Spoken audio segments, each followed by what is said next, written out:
Hapon na at unti-unti nang lumulubog ang araw sa likod ng mga ulap. Sa bawat patak ng oras, lumalalim ang mga anino.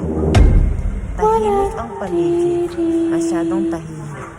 Parang may humihinga sa dilim, nanonood, naghihintay. May mga yapak, mahina lang pero papalapit. Hindi mo alam kung saan nanggagaling. At sa bawat tibok ng puso mo, mas bumibigat ang hangin.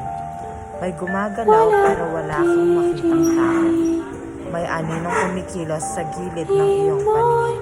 At kapag sumubok kang lumapit, bigla itong mawawala. Sa bawat hakbang mo, may ibang hakbang na sumasabay. Hindi ka nag-iisa. Hindi ka nag-iisa. Huwag kang titingin sa likod. Dahil kapag ginawa mo, makikita mo siya.